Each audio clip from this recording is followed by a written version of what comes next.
Ya, empieza nomás. Ok, buenas noches doctor, buenas noches compañeros. El tema a tratar la clase de hoy es acerca de nutrición e hiperlipemia.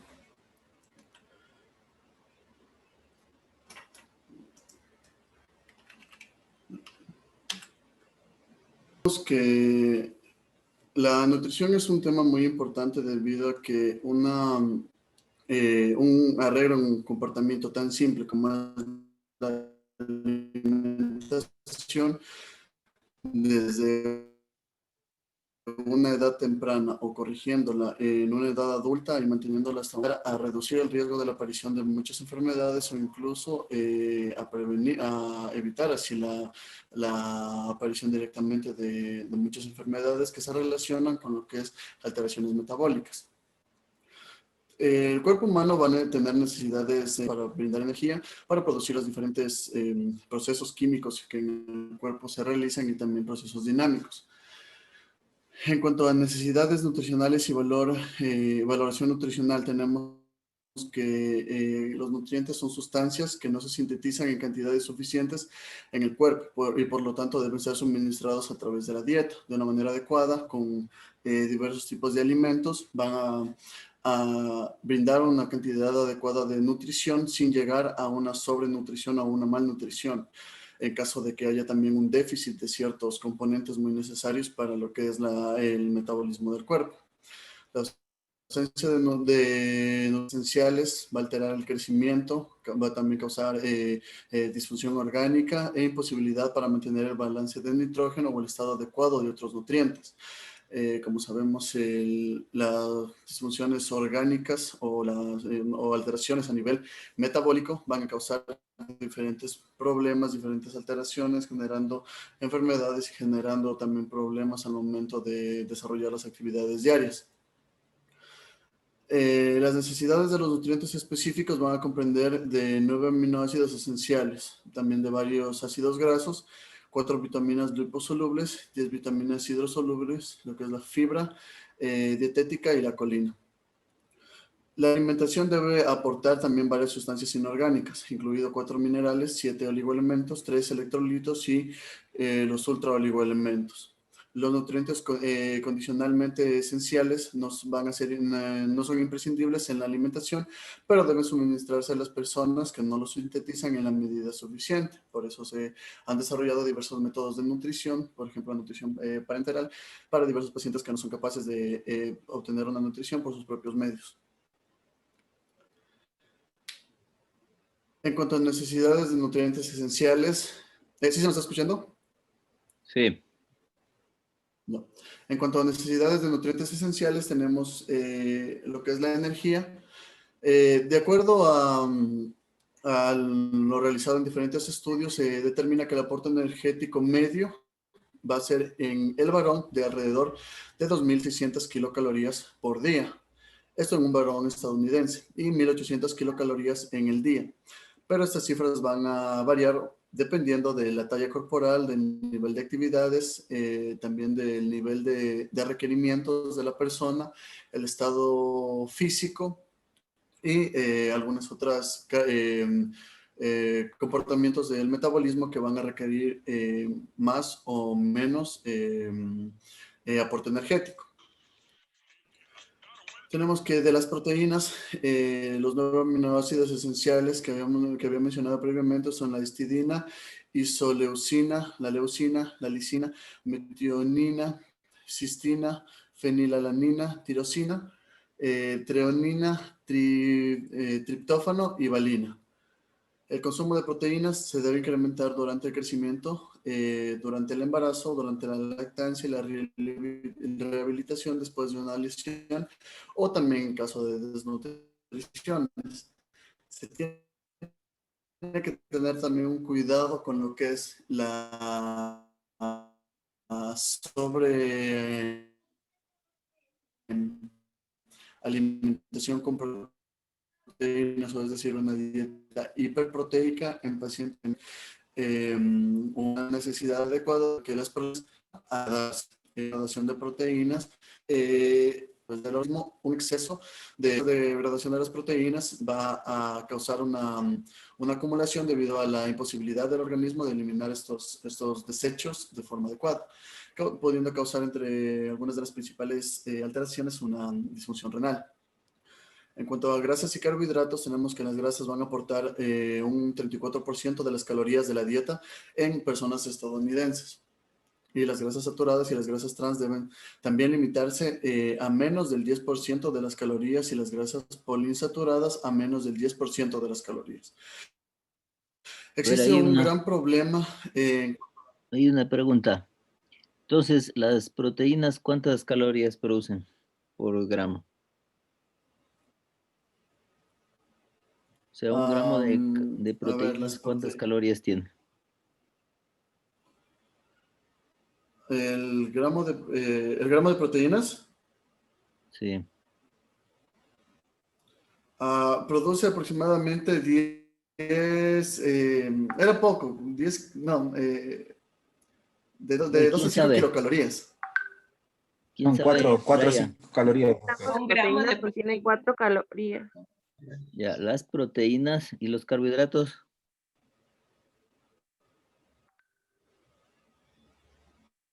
9.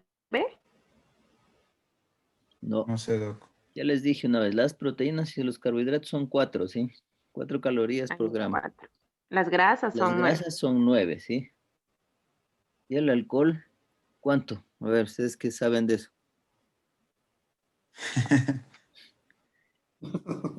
El alcohol produce 7 calorías, ¿sí? Y la cerveza incluso un poco más porque también tiene cebada.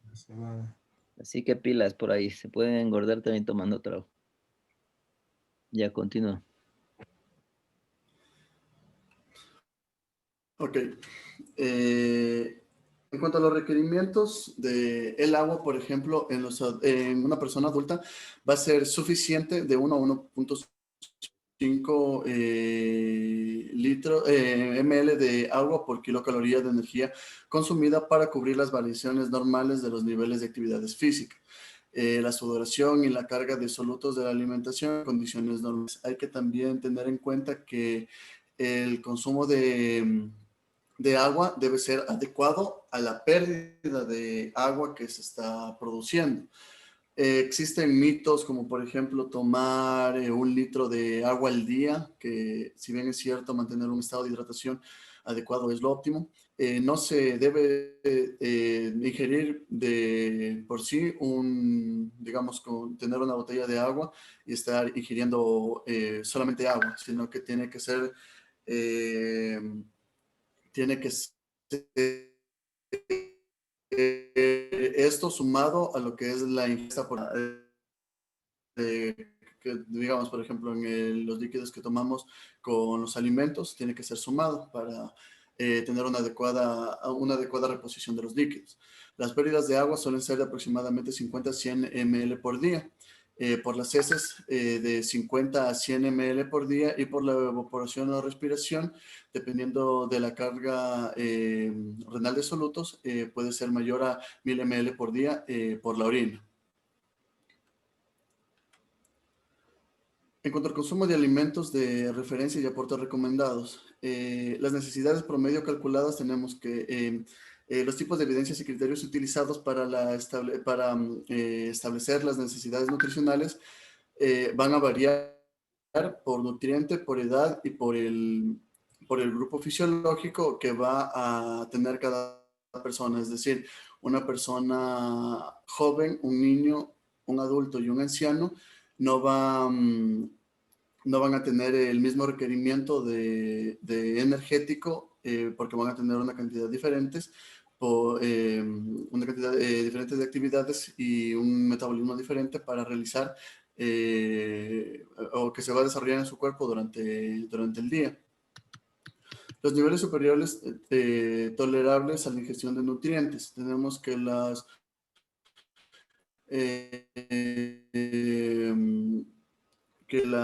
ingestión de nutrientes, por ejemplo,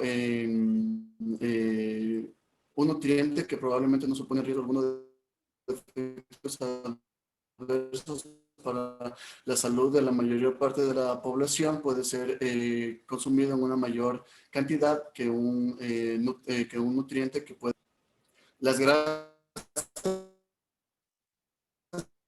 tienen que ser consumidas con una mayor precaución debido a que la acumulación de estas va a generar efectos adversos en el organismo, va a generar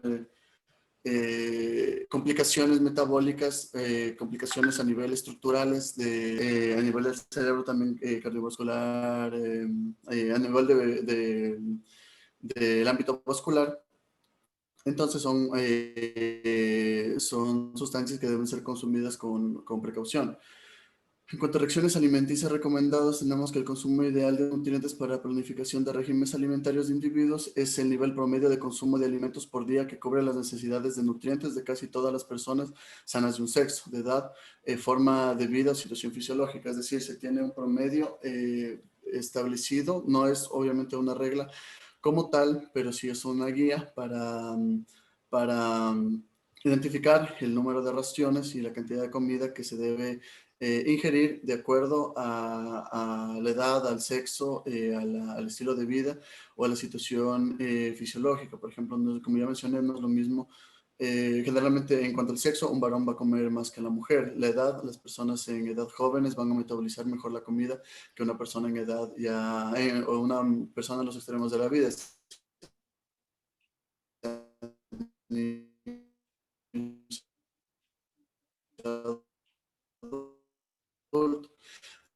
La forma de vida, un atleta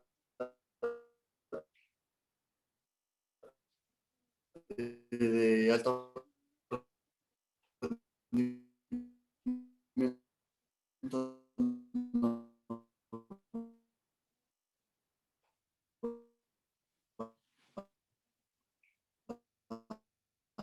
No se escucha muy bien.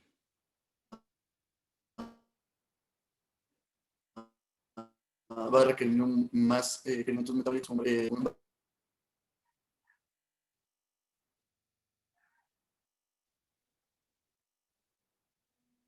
mencionado, cuando la cantidad de aminoácidos esenciales no es suficiente, se necesita la utilización de proteínas por el organismo. O sea, cuando no se tiene una cantidad adecuada de aminoácidos esenciales, se necesita la utilización de proteínas por el organismo. Los alimentos de origen animal como la leche, los huevos y la carne tienen un valor biológico mayor, la cual poseen la mayor parte de los aminoácidos necesarios y cantidades adecuadas. En cuanto a lo que es el consumo de carne, por ejemplo, y de los huevos, se tiene que tener cuidado. No se tiene que tener una cocción excesiva en estos, debido a que al tener una cocción excesiva, por ejemplo, como es en la carne, se desnaturalizan las proteínas, lo cual ocasiona que no puedan ser aprovechadas de una manera adecuada.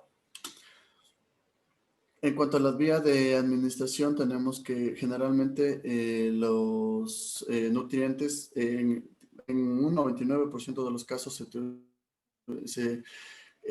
son de consumo oral, excepto en algunas condiciones, como por ejemplo son pacientes hospitalizados que necesitan alimentación enteral o se realiza administración de ciertos elementos a administrar esos nutrientes. Pueden ser, por ejemplo, aminoácidos, la glucosa, electrolitos como por ejemplo el sodio, cloro y potasio, que son también algunas vitaminas que van a ser metabolizadas y son necesarias tanto para el tratamiento como para mantener el estado homeostático del paciente y un estado metabólico adecuado. De esta manera se obtiene una absorción intestinal de aproximadamente el 100% con ese tipo de administración de nutrientes. En caso de enfermedades, tenemos que cada cuadro de deficiencia se caracteriza por desequilibrios a nivel celular entre el aporte de nutrientes o el aporte de energía y las necesidades nutricionales del organismo para el crecimiento, también para la conservación y otras funciones. Entonces, cada cuadro de deficiencia tiene que ser tratado de forma personalizada, porque no es lo mismo que un adulto tenga un estado de desnutrición a que un niño tenga un estado de desnutrición. Si bien es cierto, la patología de base sería la misma por una malnutrición, pero en el adulto y en el niño el requerimiento sería diferente.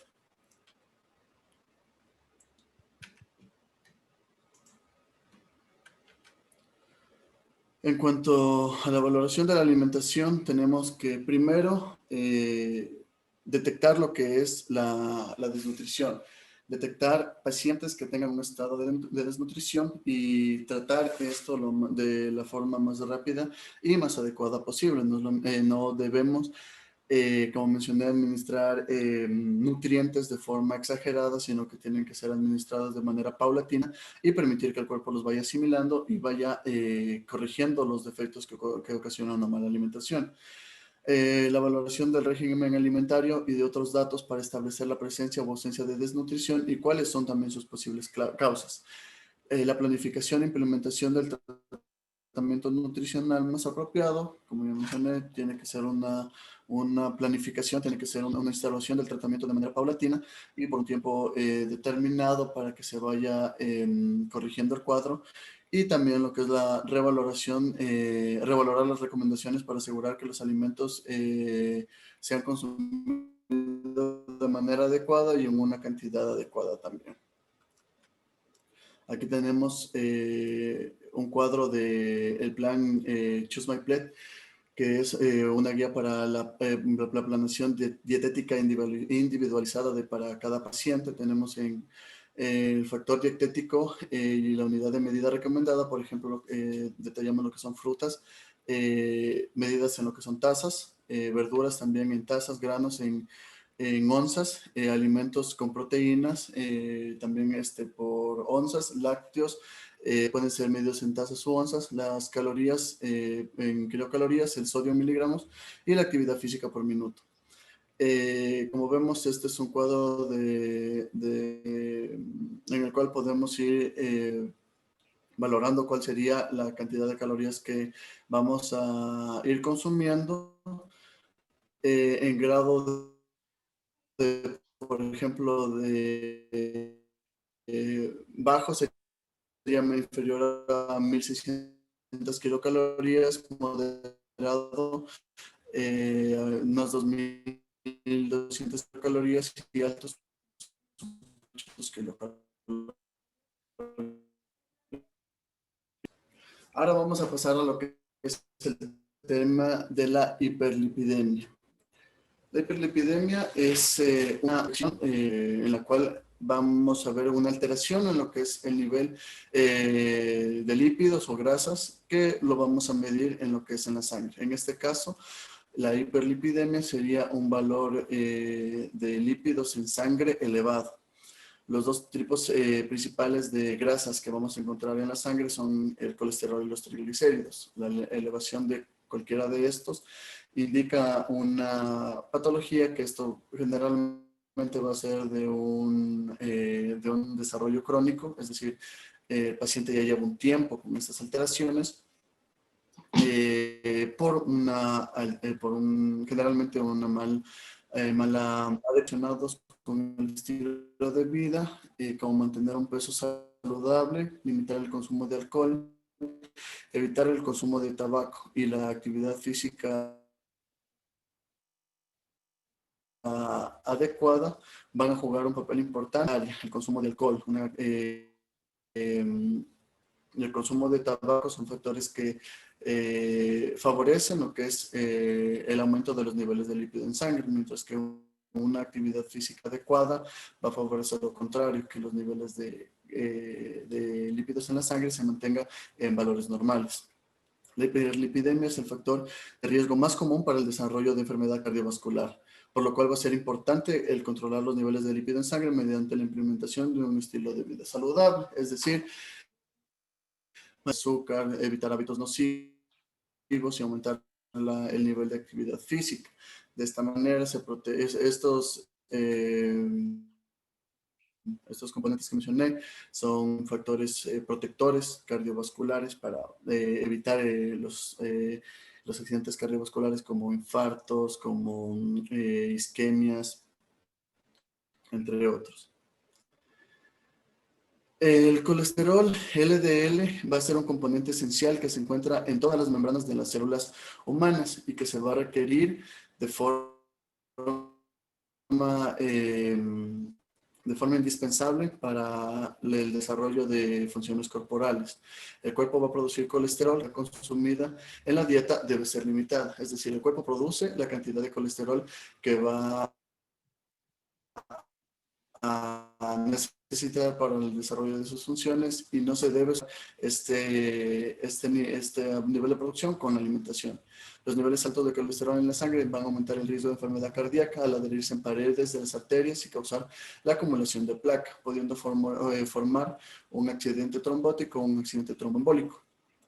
Con el tiempo, la placa puede ser que se estreche la luz de las arterias, causando un flujo inadecuado de sangre hacia un órgano diana o hacia una zona del cuerpo, causando una afección llamada aterosclerosis. Y esta es una de las principales causas de ataque cardíaco, como ya mencioné.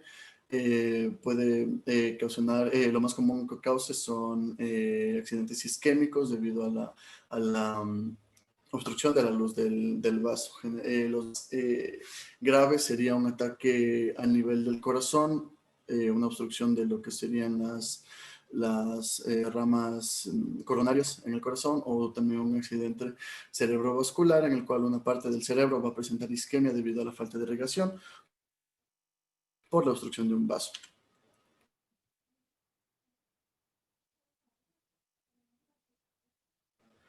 Existen dos tipos de colesteroles, como es la densidad, o sea, el HDL, o este va a ser considerado como el colesterol bueno. Los niveles altos de LDL son los que se asocian con más frecuencia a lo que es la formación de una placa aterosclerótica. Por ende, el nivel alto de LDL en la sangre se va a asociar también con un riesgo de enfermedad cardíaca. Disminuyen el riesgo de enfermedad cardíaca, de accidente cerebrovascular, al eliminar el exceso de colesterol en el torrente sanguíneo. En cuanto a los triglicéridos, son el tipo más común de grasa en el cuerpo. Estos van a producir, van a almacenar de forma de triglicéridos el exceso de energía que es aportado por medio de la dieta para poder ser utilizados en un momento posterior conforme se vayan necesitando. Los niveles altos de triglicéridos en combinación con un colesterol LDL alto o un HDL bajo se asocian a lo que es la progresión de una placa aterosclerótica. Igual también va a aumentar el riesgo de ataque cardíaco y de accidente cerebrovascular. Por ende, el consumo de una dieta que reemplaza las grasas saturadas por las grasas insaturadas en un corazón saludable puede ayudar a reducir también los niveles de triglicéridos y prevenir las enfermedades del corazón, la diabetes y el hígado graso. En cuanto a nutrición, hiperlipemia, tenemos que la modificación del estilo de vida, como ya mencioné, como la instauración del ejercicio regular, una dieta saludable para el corazón, puede ayudar a la calidad de vida y ayudar al control del estrés y del peso. Una dieta adecuada y la instauración de ejercicio diario, por lo menos unos 30 minutos al día, ayudan a reducir el sobrepeso y ayudan a mantener un corazón saludable. Estos cambios pueden ayudar a prevenir o a manejar también condiciones coexistentes como es una presión arterial alta, la diabetes o la obesidad. En muchos estudios también se demuestra que el nivel de colesterol HDL es un predictor, un colesterol que no es el HDL, sino el LDL es un predictor más preciso del riesgo cardiovascular que el análisis de los niveles de colesterol total. Es decir, el analizar estos dos tipos de colesterol es una mejor predicción de cuál es contiene todos los tipos malos de colesterol y está directamente asociado con enfermedad cardíaca. También se ha demostrado que para mantener un estilo de vida saludable se va a ayudar a reducir el colesterol no HDL, aumentando el HDL, y se reduce el riesgo de un ataque cardíaco o un accidente cerebrovascular. Es decir, un nivel de colesterol HDL alto es se lo considera de forma protectora para el sistema cardiovascular, ayudando a reducir el riesgo de un ataque cardíaco.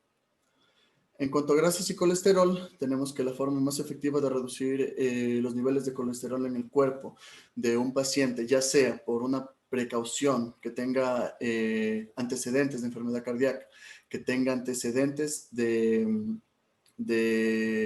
antecedentes familiares de alguna alteración cardíaca, ayuda a prevenir también en el paciente el riesgo al desarrollo de esta enfermedad. Los alimentos que contienen grasas saturadas y el colesterol van a provenir más de fuentes animales como son carne, pollo y productos lácteos. Por ende, un control adecuado en este tipo de alimentos,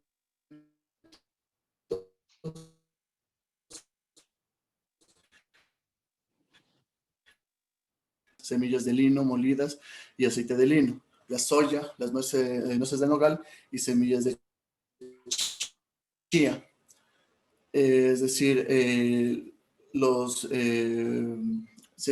frutos secos como también la carne de ciertos peces van a ser ricos en ácidos grasos que son como las carnes, productos lácteos, aceites tropicales como el de coco, aceite de palma y mantequillas como la de cacao. Las grasas trans que provienen de aceites vegetales parcialmente hidrogenados, el aceite vegetal hidrogenado y alimentos procesados como galletas y bocadillos.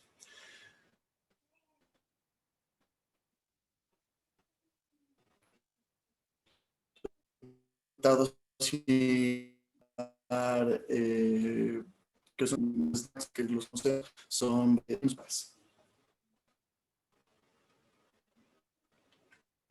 simples. Tenemos que el consumo de alimentos que contienen altas cantidades de aumento de serie de sangre.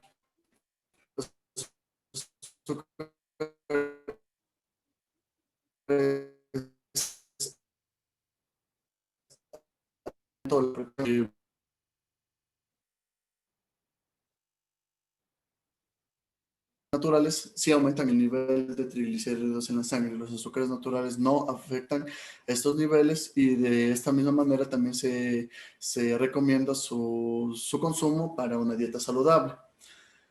En cuanto a carbohidratos simples para evitar, tenemos la fructosa que se encuentra en colas, en las sodas en sus diferentes tipos, las pasas de uva, néctar de agave y la miel.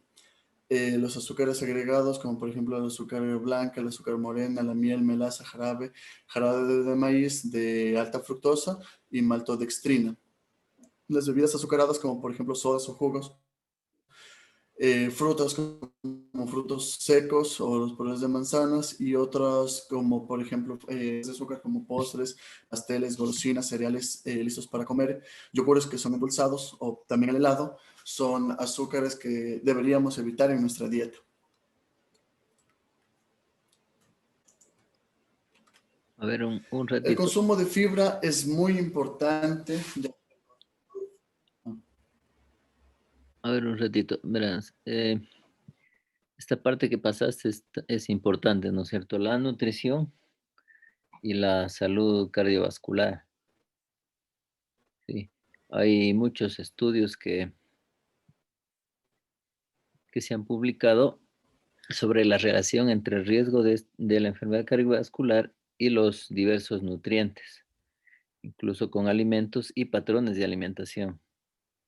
A pesar que este concepto está bien aceptado de que la dieta tiene una influencia significativa en el desarrollo y la prevención de la enfermedad cardiovascular, los alimentos considerados saludables y perjudiciales han variado con el paso de los años.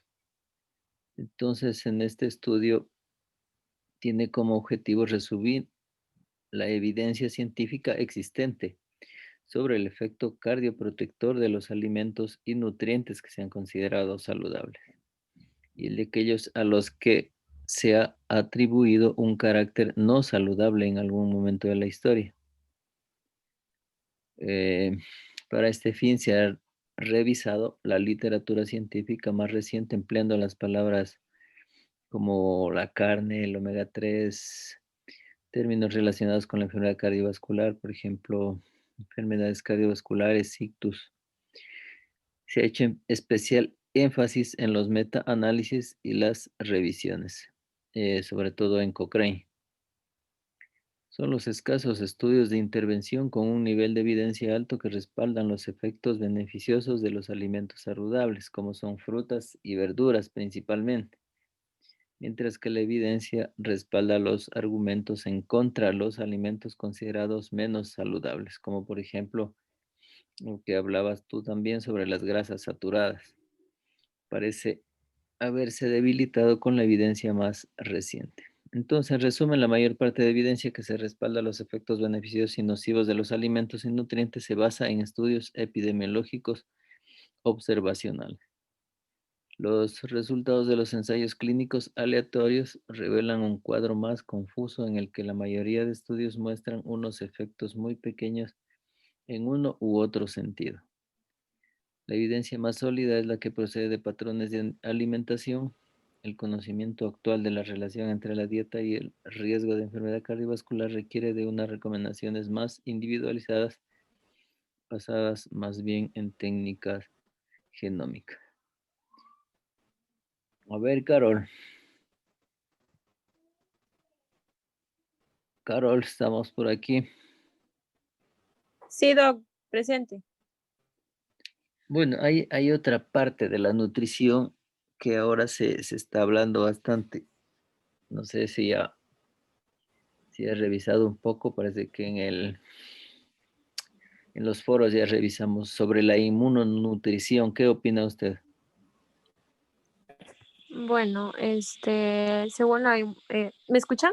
Sí, Ya, bueno, nos habla acerca de la inmunonutrición, bueno, o sea, no hay un factor o un biomarcador específico que nos diga cómo está nuestro balance nutricional, sino se necesita varios, porque no solo depende de la inmunización de la nutrición, sino también el estado psicológico, depende de nuestro estado de ánimo, este, eso. ya, a ver, También depende de ciertos factores como por ejemplo, si la persona tiene hábitos, por ejemplo, de fumar o de beber, entonces van a disminuir. También va a depender la inmunización también no es la misma que en un niño, que un adulto, entre otras cosas. Entonces nos mencionaba que debemos acaparar varios biomarcadores, no solo uno para la inmunización. No solo hablar de nutrición, sino también abarca varios campos. ya. Entonces, la inmunonutrición es la ciencia que se encarga de estudiar la relación entre los nutrientes y la inmunidad de nuestro cuerpo, con todo lo que ello significa, ¿no? Eh, Ahora también se habla de la inmunonutrición y el COVID, ¿no es cierto? Es por eso que algunos se aprovechan, pues, que el zinc, la vitamina C, la vitamina D, todos esos ayudan a la inmunidad y tratan de vender estos productos, ¿no? Que está ahora en auge el estudio de esta parte. Los objetivos de la inmunonutrición son conocer y estudiar los marcadores inmunológicos asociados al estado nutricional. Entonces, aquí debemos entender cómo distintos compuestos presentes en los alimentos influyen en la respuesta inmune que desarrolla el cuerpo frente a virus o a bacterias, incluso toxinas, alérgenos o células malignas. En conclusión, pues es estudiar los factores vinculados a la nutrición que influyen con el sistema inmunitario, ¿no es cierto? Continúa, Diego. el consumo de fibra, se recomienda que haya un alto consumo de fibra en las dietas de la población en general, debido a que se relaciona también con un riesgo, con menor riesgo de enfermedad cardíaca y también un riesgo, una disminución en las comorbilidades relacionadas con, por ejemplo, la diabetes y también enfermedades del tubo digestivo, como por ejemplo a nivel del colon. La fibra es un tipo de carbohidrato que el cuerpo no puede digerir, pero es es esencial para mantener una buena salud. Ya que no solo ayuda a regular el nivel de azúcar en la sangre y la digestión, sino que también ayuda a desempeñar un papel muy favorable en lo que es el control del nivel de colesterol, es decir, ayuda a reducirlo. Entonces, el consumo de fibra es algo que se recomienda en la población en general. Tenemos que existen dos tipos de fibra, la fibra soluble y la fibra insoluble. La fibra soluble ayuda a reducir directamente los niveles de colesterol al momento en el que éste se une al colesterol y ayuda a excretarlo por medio de las heces, debido a que la fibra no se puede absorber, ayuda a evitar que el colesterol sea absorbido. De esta manera se reduce el nivel del colesterol en el cuerpo, el nivel de colesterol en la sangre, se reduce el riesgo de formación de placas de ateroma en el sistema cardiovascular y ayuda a mejorar la salud cardíaca. Algunas fuentes de alimentos que son ricos en fibra soluble son, por ejemplo, la avena, los guisantes, frijoles, manzanas, frutas cítricas, zanahorias, la cebada y el psyllium. En cuanto a la fibra insoluble, tenemos que este no tiene un gran efecto directo sobre el colesterol, pero este en cambio va a tener un aspecto importante en la dieta, debido a que al ser insoluble va a actuar como un agente de carga para ayudar a mover alimentos a través de lo que es el sistema digestivo. De esta manera ayuda a que la motilidad intestinal se empiece a regular y también ayuda a prevenir el estreñimiento, que es algo que también se encuentra muy comúnmente en pacientes que tienen una mala alimentación. Las fuentes de alimentos ricos en fibra insolubles son, por ejemplo, la harina de trigo integral, salvado de trigo, semillas de lino, semillas de chía, verduras de hoja verde y vegetales como la coliflor y judías verdes. El control de peso, tenemos que, como ya mencioné, el sobrepeso y la obesidad es un factor que aumenta de forma muy clara y muy significativamente el riesgo de hiperlipidemia y también complicaciones asociadas a enfermedad cardiovascular. Existen estudios que demuestran que una pérdida de un 5 al 10% de peso ayuda a que los triglicéridos se disminuyan aproximadamente un 20%. La pérdida de peso también ayuda a disminuir el colesterol LDL y aumenta el nivel de colesterol HDL. De esta manera se reduce la cantidad de grasa a nivel del abdomen.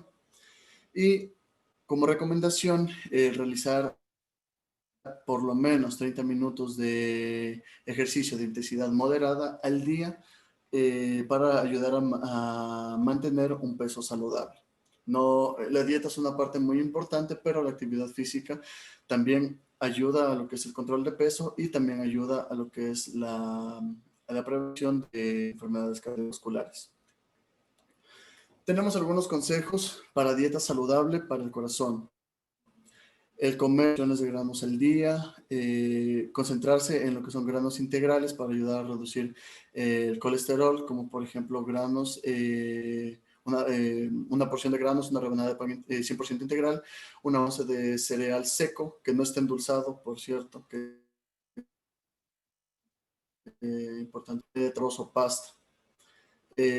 Comer de 3 a 5 porciones de vegetales por día, como por ejemplo los vegetales verdes, una porción de vegetales verdes, una taza de vegetales crudos o media taza de vegetales cocidos.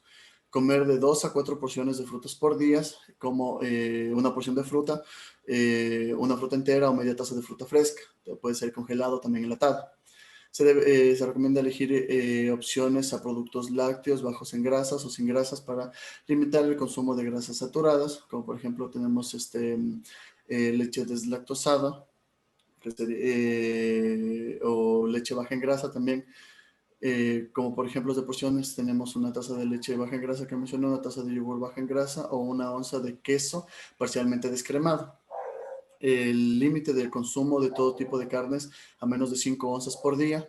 Esto en caso de carne magra, pollo, pescado. Esos alimentos van a ser ricos en proteínas, vitamina B, hierro y zinc. Y los productos animales tienden a ser también altos en grasas saturadas o colesterol. Entonces se recomienda que coma con mayor preferencia lo que es pescado y prefiera los grasos que sean posiblemente como por ejemplo salmón, arenque o atún que había mencionado previamente, que son ricos en grasas que son que contienen omega 3 para ayudar a reducir los niveles del colesterol.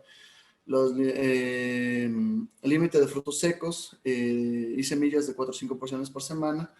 Estos alimentos son ricos en magnesio, potasio, fibra y fitoquímicos, pero también son altos en calorías. Por ejemplo, un tercio de taza de nuez o 2 cucharadas de semilla o media taza de frijoles y guisantes cocidos serán más que suficientes para cubrir el requerimiento energético.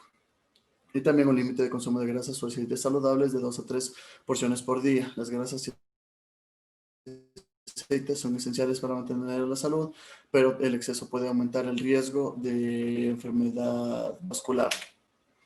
Y recomendaciones nutricionales y estilos de vida: lograr y mantener un peso saludable por medio de una dieta adecuada y una actividad física constante. Tener una dieta rica en fibra, productos lácteos bajos en grasa, mariscos,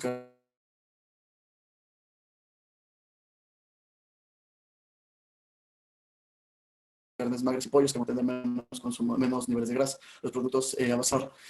El consumo de azúcar, que se lo limite lo más que se pueda, ya que no tiene un nivel nutricional, no tiene valor nutricional, pero en cambio el nivel en calorías es muy alto, el cual se va a almacenar como grasa. Limitar el sodio, las grasas saturadas y las grasas trans, y los azúcares agregados de bebidas industrializadas que había mencionado antes. Ingesta de fibra, y tratar como alternativa a la carne, el consumo de pescados. Si se bebe alcohol, que su consumo sea limitado a una bebida por día para mujeres, y es fundamental, ya que una persona que ha sufrido un accidente cardiovascular, que ha sido fumador, al momento de dejar de fumar, reduce de una manera muy significativa la posibilidad de volver a tener un accidente cerebrovascular. Es mucho más probable que una persona que, que no fume, pero que tenga que tenga sobrepeso, que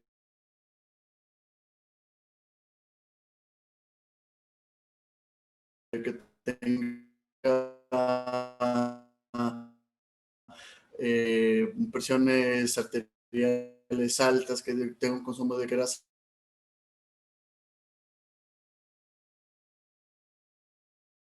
de, de actividad física para mantener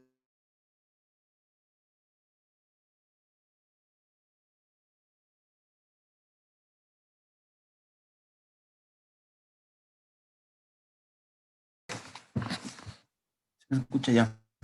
Prácticamente, por ejemplo, la concentración elevada de lo que son las grasas en la sangre, o sea, dentro de lo que son los vasos. Entonces, esto de aquí es, por ejemplo, estas partículas de grasa muchas veces pueden hacer complicaciones como la formación de ateromas, formación de aterosclerosis, todo lo que tiene que ver con la hiperlipidemia y y los ejemplos, por ejemplo, de esta hiperlipidemia casi siempre se centran en lo que es el colesterol y los triglicéridos. Además de que, ¿Qué otros como, tipos de lípidos hay? no sé, ¿cuál? El LDL.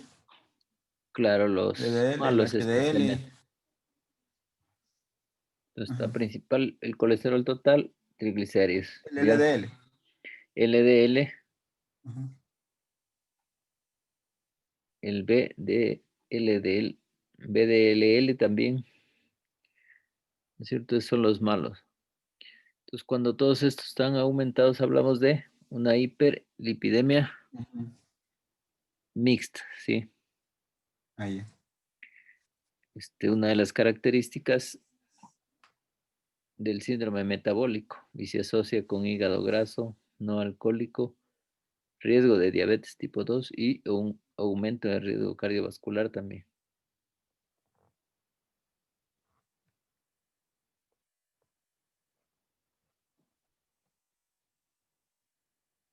Realmente las grasas que contienen, o sea, las dietas que contienen demasiadas grasas, demasiado colesterol, o también cuando el cuerpo comienza a producir demasiada grasa o colesterol. Creo que Ya las es, principales causas es la dieta, ¿no? ajá. Entonces dietas, sobre todo de grasas saturadas, que es lo más frecuente. Consumo de alcohol en exceso también puede dar lugar a una hipertrigliceridemia. Otras causas puede ser una hepatopatía obstructiva, una enfermedad hepática parenquimatosa,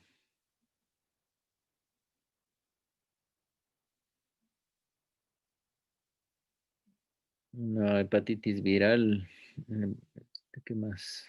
Nefropatías graves, disfunción tiroidea, otras causas endocrinológicas también. Hay una hipercolesterolemia inducida por fármacos. ¿Qué fármacos serían?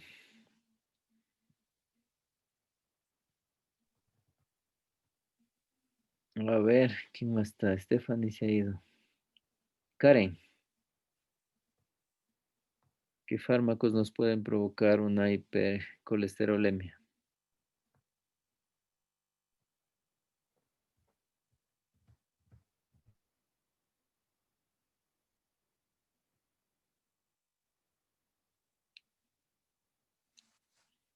Los corticoides, sí, son uno de los principales que producen acumulación de grasas.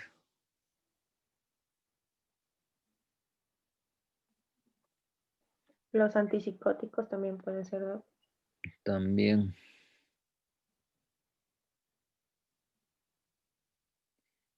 se nos fue Diego.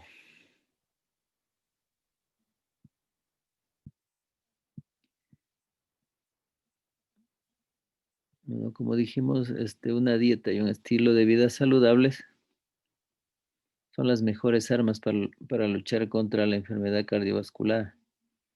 Serán muy pocas las personas que estén en desacuerdo con esto. Las frutas y las verduras se han considerado siempre los alimentos que fomentan la salud. Esto se debe a la asociación exigente entre el mayor consumo de estos productos y la reducción del riesgo de sufrir enfermedades crónicas, sí, como una enfermedad cardiovascular. Entonces, eso es lo que siempre se recomienda.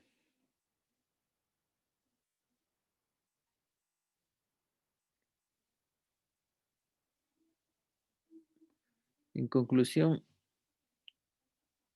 dice la evidencia manifiesta que el consumo de frutas y verduras sí reduce el riesgo de enfermedad cardiovascular y se limita en gran parte a la epidemiología. Hay otra de la fibra que hablaba también Diego. La fibra es importante en la dieta, ¿sí? Una porque también provoca saciedad, es decir, si consumimos más fibra, pues como que ya se nos va un poco el apetito y evitamos comer en exceso. Se tiende a clasificar las fibras como una insoluble o también como solubles. Las insolubles son la celulosa y la lignina. Estas apenas sufren fermentación, mientras que las fibras solubles, como la pectina, está en la manzana, la inulina y el beta-glucano, no se hidrolizan en el estómago, pero pueden ser fermentadas por la microbiota intestinal. El principal efecto fisiológico asociado al consumo de fibras insolubles es la reducción del tiempo de tránsito intestinal. Su efecto en la formación del volumen y retención de agua fomenta un aumento de la masa fecal y facilita el movimiento del alimento por el intestino debido a estimulación mecánica de las paredes intestinales. Es decir, ¿no es cierto?, aumenta o hace que las absorba más agua a nivel de las heces fecales y evita también así el estreñimiento.